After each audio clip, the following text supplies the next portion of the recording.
오늘 아침 출근길에 정체나 상사의 무례한 이메일 한 통이 당신의 하루 감정을 완전히 지배해 버리지는 않았습니까?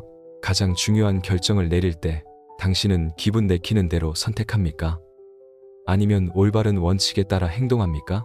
우리는 이전의 성찰에서 현대인이 더 많이 채워야 풍요롭다는 믿음 아래 끊임없이 지식, 경험, 물건, 관계를 추구함으로써 오히려 과잉 자극 피로와 정신적 산란함이라는 역설에 갇혔음을 인식했다. 이러한 혼돈의 근원을 깊이 들여다보면 그것은 단순히 외부 환경의 과부하 때문만은 아니다. 오히려 자신의 내면을 통제할 수 있는 이성의 능력을 감정이라는 변덕스러운 폭군에게 완전히 양도해버린 결과에 가깝다. 우리는 분노에 의해 판단하고 두려움에 의해 도피하며 과도한 욕망에 의해 선택한다. 이 모든 감정적 반응들은 즉각적이고 강렬하며 종종 우리를 일시적으로 살아있다고 느끼게 한다. 그러나 이 강렬함은 지속 가능하지 않으며 감정이 지나간 후에는 늘 후회와 결핍, 그리고 더 큰 허무함이 남는다. 감정은 삶의 색깔을 입히는 중요한 요소이지만 방향을 결정하는 것은 이성이 되어야 한다. 이성이 없는 감정은 나침반 없는 배와 같아 잠시의 쾌락이나 고통에 따라 휩쓸리다가 결국 좌초하고 만다. 감정에 지배당하는 삶은 본질적으로 노예의 삶이다. 외부의 사건이나 타인의 말 한마디에 의해 우리의 내적 평화가 끊임없이 위협받고 우리의 반응이 결정된다. 기쁜 일이 생기면 하늘을 날 듯 행복해하고 불행한 일이 닥치면 세상이 무너진 듯 절망한다. 이 기복의 진폭이 곧 우리 내면의 주인으로 군림하는 감정의 힘을 증명한다. 현대인이 겪는 대다수의 스트레스와 정신적 고통은 바로 통제 불가능한 외부 사건과 통제 불가능한 감정적 반응 사이의 비극적인 상호작용에서 비롯된다. 따라서 진정한 의미에서 자유로운 삶을 살기 위해서는 감정의 사슬을 끊고 이성의 왕국을 자신의 내면에 세우는 것이 필수적이다. 이러한 이성의 통치 원칙을 가장 명확하게 제시하는 것이 바로 스토아 철학이다. 스토아 철학자들에게 이성은 단순한 논리나 사고 능력을 넘어선 우주의 질서이자 자연의 법칙 그 자체였다. 인간의 이성은 바로 이 우주적 이성의 일부이며 인간이 자연과 조화롭게 살 수 있는 유일한 수단이다. 스토아 학파에게 있어 삶의 궁극적인 목표인 에우다이모니아, 즉 인간으로서 최고로 번성하는 삶은 쾌락이나 부와 같은 외부의 요인에서 오는 것이 아니다. 그것은 오직 덕을 따르는 삶, 즉 이성에 따라 자연과 조화롭게 사는 삶을 통해서만 달성될 수 있다. 여기서 덕은 지혜, 정의, 용기, 절제의 4가지 핵심 덕목으로 구성되며 이 모든 덕목은 올바른 이성적 판단을 기반으로 한다. 스토아 철학은 감정을 완전히 제거하라고 말하지 않는다. 다만 이성에 어긋나고 고통을 유발하는 부정적인 감정, 즉 격정을 제거하거나 변형할 것을 촉구한다. 이 격정은 주로 잘못된 판단에서 비롯된다. 예를 들어 재산을 잃는 것을 끔찍한 일로 판단하는 것이 슬픔을 낳고 타인의 성공을 굴욕으로 판단하는 것이 시기와 분노를 낳는다. 이성적인 삶은 이러한 잘못된 판단의 뿌리를 찾아 제거함으로써 외부 상황이 어떻든 흔들리지 않는 평온한 마음 상태인 아파테이아에 도달하는 것을 목표로 한다. 아파테이아는 무감각이 아니라 이성에 의해 완전히 조율된 평온함, 즉 내면의 주권을 확보한 상태를 의미한다. 이성에 따라 살기 위한 스토아 철학의 핵심적인 출발점은 통제 가능한 것과 통제 불가능한 것의 구분이다. 노예 출신으로 스토아 철학의 위대한 스승이 된 에픽테토스는 그의 저서 엔케이리디온에서 이렇게 말한다. 세상에는 우리에게 달려있는 것이 있고 우리에게 달려있지 않은 것이 있다. 우리의 의견과 충동, 욕망과 혐오는 우리에게 달려있지만 우리의 몸과 재산, 명성, 관직 등은 우리에게 달려있지 않다. 우리에게 달려있는 것들은 자유로우며 방해받지 않는다. 우리에게 달려있지 않은 것들은 약하고 타인의 것이다. 이 말은 이성적인 삶의 초석을 이룬다. 감정에 따라 사는 사람은 끊임없이 통제 불가능한 것에 자신의 시간과 에너지를 낭비하며 고통받는다. 그들은 통제할 수 없는 것을 바꾸려다 좌절하고 그 좌절감에 대한 감정적 반응에 압도된다. 반면 이성에 따라 사는 사람은 선택의지라는 인간의 진정한 통제 영역에 집중한다. 우리의 선택의지란 외부 사건 자체를 바꿀 수는 없지만 그 사건에 대한 우리의 판단과 태도, 반응을 선택할 수 있는 능력이다. 예를 들어 해고 통보를 받는 것은 통제할 수 없는 외부 사건이다. 감정적인 사람은 즉시 자신을 실패자로 여기며 세상을 원망할 것이다. 그러나 이성적인 사람은 이렇게 판단한다. 해고는 이미 발생한 일이며 통제 불가능한 영역에 속한다. 이 사실에 저항하거나 격분하는 것은 무의미하다. 내가 통제할 수 있는 것은 이 사건을 어떻게 해석하고 이후에 어떻게 행동할 것인가이다. 해고를 재앙이 아닌 새로운 기회를 찾을 수 있는 재시작으로 받아들이고 이력서를 수정하며 구직 전략을 세우는데 에너지를 집중한다. 이러한 접근은 감정적 소모를 줄이고 건설적인 행동으로 이어진다. 이처럼 통제 가능한 영역인 우리의 판단과 반응에 집중하는 훈련이야말로 감정의 폭군으로부터 해방되어 이성의 왕국을 세우는 첫걸음이다. 우리가 진정으로 소유할 수 있는 것은 우리의 생각과 판단뿐이며 나머지 모든 것은 잠시 빌려 쓰는 것이라는 이 통찰은 이전 글에서 말한 진짜 소유의 개념과도 맞닿아 있다. 진짜 소유는 물질적인 것이 아니라 어떤 상황에서도 흔들리지 않는 내면의 평온, 즉 이성의 확고한 토대 위에서만 가능하다. 현대인의 삶에서 감정이 이성을 지배하는 가장 명확한 예시는 소셜미디어와 상호작용하는 방식에서 찾을 수 있다. 우리는 피드를 보며 끊임없이 타인과 자신을 비교한다. 타인의 화려한 휴가 사진을 보고 나는 왜 이렇게 살지 못하는가?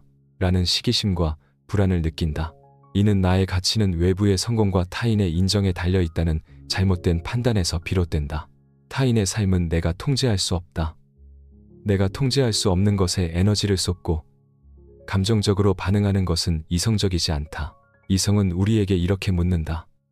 저 사진이 너의 본질적 가치나 덕에 어떤 영향을 미치는가? 답은 전혀 없다이다.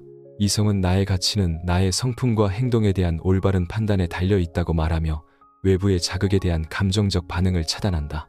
이성적인 삶은 소셜미디어를 완전히 피하는 것이 아니라 그것을 도구로 인식하고 감정의 격정에 휩쓸리지 않으며 의도적으로 사용하는 것이다. 게시물 역시 인정을 갈망하는 감정의 노예 상태가 아니라 가치 있는 정보를 공유하려는 이성적인 의도에 따라 이루어져야 한다. 이렇듯 일상 속에서 외부의 자극과 내부의 반응 사이의 간극을 확보하고 그 간극에 이성이라는 방어막을 세우는 것이 감정이 아니라 이성에 따라 사는 삶의 시작이다. 결론적으로 제1부는 감정의 노예 상태에서 벗어나 이성을 삶의 주인으로 세우는 것이 스토아 철학의 핵심이며 이는 통제 가능한 영역인 우리의 판단과 반응에 집중하는 것에서 비롯된다는 점을 설명했다. 제1부에서 우리는 이성이야말로 삶의 진정한 주인이 되어야 하며 그것은 오직 통제 가능한 영역, 즉 우리의 판단과 반응에 집중하는 훈련에서 시작된다는 사실을 확인했다. 이제 감정의 폭군이 실제로 어떻게 작동하는지 그리고 이성이 그 폭군을 어떻게 제압하는지를 깊이 탐구해야 한다.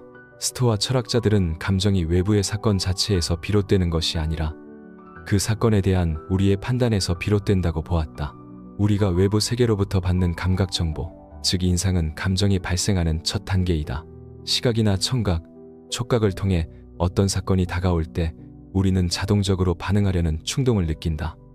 이때 이성의 역할은 심판관이다. 에픽테토스는 말했다. 우리에게 괴로움을 주는 것은 사물 그 자체가 아니라 그것에 대한 우리의 판단이다. 누군가가 모욕적인 말을 던진다고 가정해보자. 그 소리는 단지 공기를 진동시키는 파동일 뿐이다. 그러나 우리는 즉시 분노나 굴욕감을 느끼며 반응한다. 이때 이성적인 사람은 그 충동을 멈추고 이렇게 판단한다. 이것은 단순한 말의 조합일 뿐이다. 그가 나를 모욕할 수 있는 힘은 내가 그의 판단에 동의할 때만 생긴다. 나는 그에게 나의 가치를 평가할 권한을 주지 않는다. 이 판단이 감정의 불길을 끈다.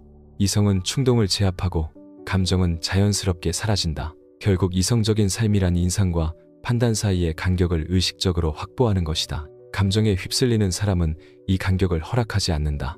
인상이 곧바로 끔찍하다, 견딜 수 없다는 잘못된 판단으로 이어져 스스로를 괴롭힌다. 이성적 삶을 위한 첫 번째 훈련은 잠깐 멈춤이다.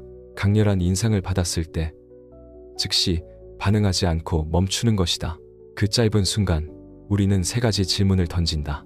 첫째, 이것은 내가 통제할 수 있는 일인가?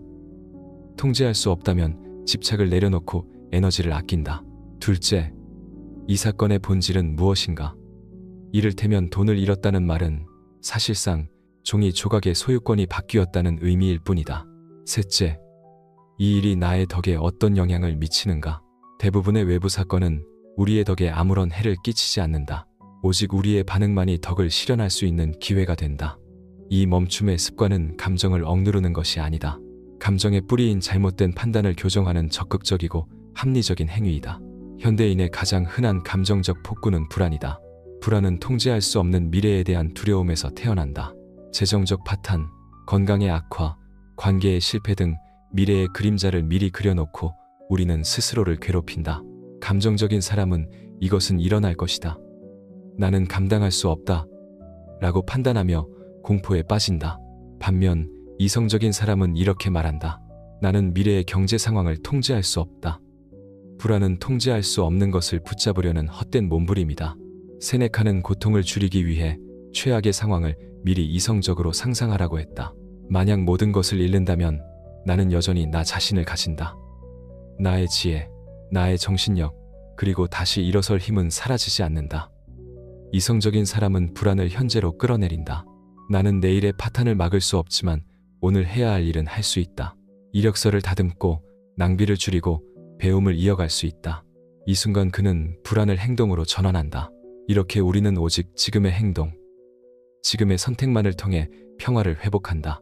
이성에 따라 사는 삶은 단순히 고통을 피하는 것이 아니다. 그것은 인간 본연의 목적과 일치하는 삶이다. 인간의 본성은 이성적으로 생각하고 행동하는 데 있다. 로마의 황제이자 철학자였던 마르쿠스 아우렐리우스는 말했다. 매 순간 이성을 사용하여 신중하고 품격 있게 지금의 일을 하라. 모든 인상을 엄격하게 다루고 욕망을 제어하며 네 영혼의 주인이 되라. 이성적인 삶은 명상 속의 고요함이 아니라 매 순간의 선택 속에서 완성된다. 감정이 아니라 이성에 따라 산다는 것은 모든 판단과 행동을 나에게 합당한 목적, 즉 덕에 일치시키는 일이다. 내가 내린 판단이 정의로운가? 용기 있는가? 지혜로운가? 절제되었는가? 이 네 가지 기준이 바로 이성의 심판대다. 이 기준에 부합할 때 우리의 마음은 흔들리지 않는 평화를 얻는다. 감정은 외부의 보상에 의해 움직이지만 이성은 오직 내면의 완성과 덕을 보상으로 삼는다. 제1부와 제2부에서 우리는 이성적 삶의 토대, 즉 감정의 폭군으로부터 해방되어 통제 가능한 내면의 영역을 확보하는 훈련에 집중했다. 그러나 스토아 철학의 이성은 단순히 개인적인 평온만을 추구하는 은둔자의 철학이 아니다. 이성은 우주적 질서의 반영이며 그 질서는 모든 인간이 서로 연결되어 있다는 공동체적 의무의 인식을 포함한다. 따라서 이성에 따라 사는 삶은 필연적으로 외부 세계와의 올바른 상호작용, 즉 의무의 실천으로 이어진다. 우리가 통제할 수 없는 것들이 지배하는 혼돈스러운 외부 세계에서 감정은 종종 이기심, 편견, 그리고 편협한 시야를 유발하여 인간관계를 파괴한다. 분노, 시기, 보복심과 같은 격정은 나와 타인을 분리시키고 오직 나의 이익만을 추구하게 만든다. 반면 이성은 인간의 보편적인 연결성을 인식하고 우리에게 공동선을 위한 행동을 명령한다. 마르쿠스 아우렐리우스는 인간의 이성적 본성이 사회적 본성과 불가분의 관계에 있음을 강조했다. 이성적인 존재들에게는 이성의 원칙에 따라 행동하는 것이 본성에 속한다. 그리고 이성의 원칙에 따라 행동하는 것은 사회적 행동을 동반한다. 이 인용문은 이성적인 삶이 곧 사회적 의무의 실천임을 명시한다. 이성적인 행동은 우리가 거대한 우주적 공동체의 일부이며 다른 이성적인 존재들과 협력하는 것이 우리의 본성적 의무임을 깨닫게 한다. 따라서 감정이 아니라 이성에 따라 사는 사람은 자신의 역할과 의무를 명확히 정의하고 실천하는 데 집중한다. 부모로서의 의무, 시민으로서의 의무, 직장인으로서의 의무 등 이성은 각 상황에서 가장 적절하고 도덕적인 행동이 무엇인지 판단하게 한다. 이성적 행동의 핵심은 결과에 대한 감정적 집착 없이 오직 올바른 과정에만 집중하는 것이다. 스토아 철학자들은 우리가 아무리 노력하더라도 최종 결과는 외부에 달려 있어 통제할 수 없는 영역에 속한다고 보았다. 따라서 결과를 바라는 감정이나 두려움에 따라 행동하는 것은 어리석은 일이다. 이성에 따라 사는 사람은 결과를 기대하거나 두려워하지 않고 오직 자신의 의무를 다하는 행위 자체에 덕의 보상을 둔다. 예를 들어 직장에서 부당한 상황을 목격했을 때를 생각해보자. 감정의 반응은 보복이 두려워 침묵하거나 분노에 사로잡혀 감정적으로 비난하는 것이다. 이 두 반응 모두 이기적이거나 비합리적이며 정의롭지 못하다. 이성의 행동은 정의라는 덕의 관점에서 상황을 판단한다. 이성은 나의 의무는 상황을 이성적으로 파악하고 사실에 기반하여 가장 효과적이고 윤리적인 방식으로 정당한 행동을 취하는 것이다 라고 명령한다. 그는 감정적인 비난 대신 사태를 기록하고 적절한 절차를 밟으며 보복의 두려움에도 불구하고 용기를 가지고 자신의 의무를 수행한다. 설령 그 결과가 해고나 오해라 할지라도 그는 자신의 내면에서는 흔들림 없는 평화를 유지한다. 왜냐하면 그는 통제 가능한 유일한 것, 즉 정의롭고 용기 있는 행동을 완벽하게 수행했기 때문이다. 이러한 과정에 대한 헌신은 감정적 소진을 막고 일관성 있고 신뢰할 수 있는 인간관계를 구축하게 한다. 결과에 대한 감정적 욕망이 사라질 때 우리는 비로소 진정한 의미에서 자유롭고 순수한 의무의 실천자가 될 수 있다.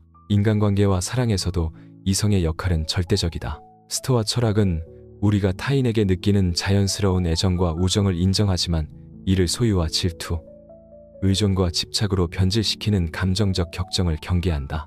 이전 성찰에서 언급된 누군가를 사랑하면서도 내려놓을 줄 아는 사람, 이 바로 이성적인 사랑을 실천하는 사람이다. 세네카는 타인과의 관계에서 이성의 역할을 다음과 같이 설명했다.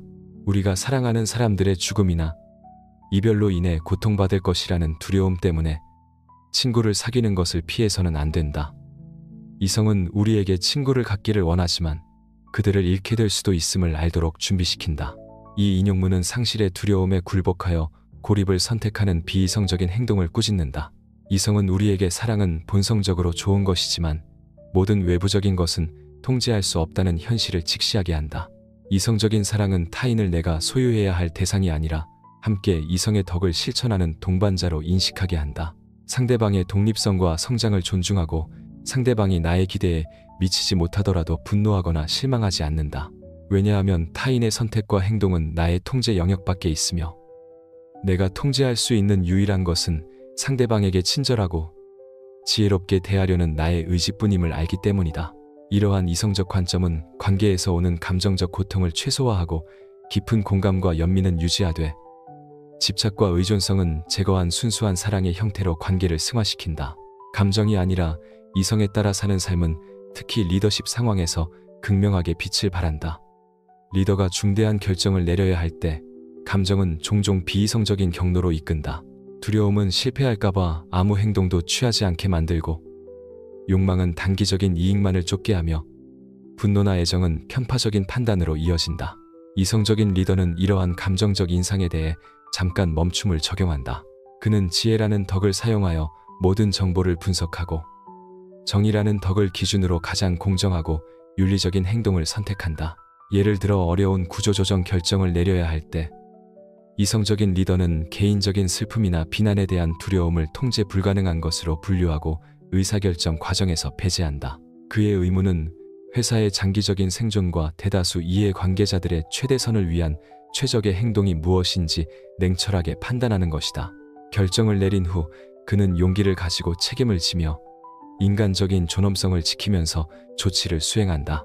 결과적으로 이성적인 리더는 감정의 소모를 최소화하고 외부의 비난이나 불확실성에 흔들리지 않는 도덕적인 일관성을 유지한다. 이것이 바로 이성이 개인의 평온을 넘어 공동체 전체에 긍정적인 영향을 미치는 방식이다. 제3부는 이성적 삶이 단순한 내적 평화를 넘어 의무와 덕의 실천을 통해 공동체와 세상에 기여하는 능동적인 삶임을 논했다. 다음 제4부에서는 이 모든 훈련을 통합하여 감정의 평화가 아닌 이성에 따른 완전한 평화, 즉 충만한 삶에 이르는 궁극적인 경지를 탐구할 것이다. 제1부에서 제3부에 걸쳐 우리는 감정의 폭군으로부터 해방되어 이성의 왕국을 세우고 그 이성을 통해 인상을 심판하며 공동체 속에서 의무를 실천하는 훈련을 탐구했다. 이제 마지막 단계로 이성적 삶의 궁극적인 상태이자 진정한 충만함으로 향하는 길인 아파테이아의 경지에 대해 논해야 한다. 현대 사회는 감정의 자유로운 표현을 미덕으로 여기며 이성을 통한 통제를 억압이나 무감각으로 오해한다.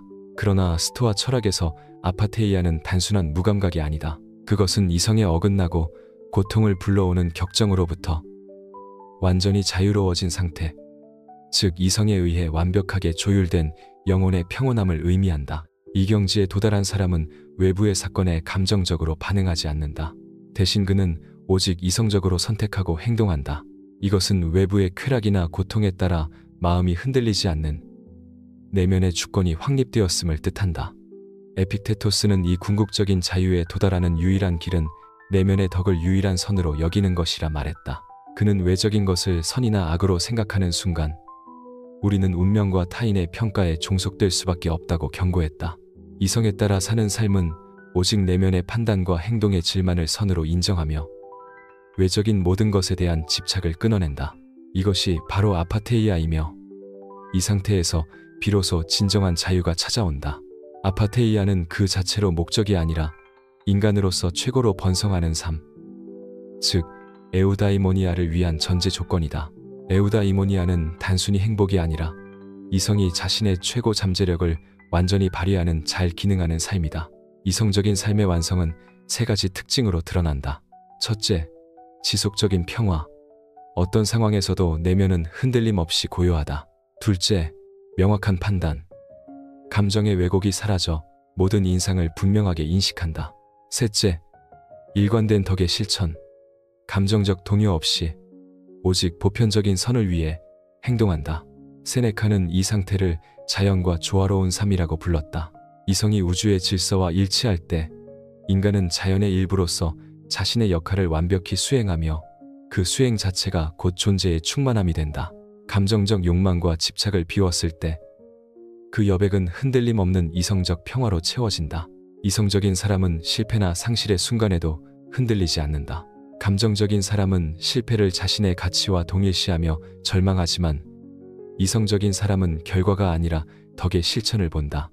그는 실패를 고통으로 보지 않고 용기와 인내를 훈련할 기회로 받아들인다. 이성적인 사람은 상황을 냉철하게 분석하며 체념이 아니라 성장의 도구로 삼는다. 이처럼 이성에 순응하는 삶은 어떤 운명의 화살도 그의 내면을 꿰뚫을 수 없다. 최종적으로 이성에 따라 사는 사람은 지금 이 순간에 완전히 존재한다. 감정은 늘 과거의 후회나 미래의 두려움에 묶여 있지만 이성은 그 족쇄를 끊는다. 마르쿠스 아우렐리우스는 이렇게 말했다. 너에게 주어진 시간은 오직 현재뿐이다. 그러므로 지금 이 순간 너의 삶을 이성에 따라 살아라. 이성은 과거의 집착과 미래의 불안을 제거하고 오직 현재의 의무와 덕의 실천에 집중하게 한다. 과거와 미래의 감정을 비웠을 때 인간은 깨닫는다. 가장 가벼운 순간이 가장 깊은 순간임을. 우리는 4단계의 여정을 통해 감정이 아니라 이성에 따라 사는 삶을 완성했다. 첫째, 감정의 노예 상태를 인식하고 통제 가능한 영역에 집중하여 이성의 왕국을 세운다. 둘째, 인상과 판단 사이의 간극을 확보해 잘못된 판단의 뿌리를 제거한다. 셋째,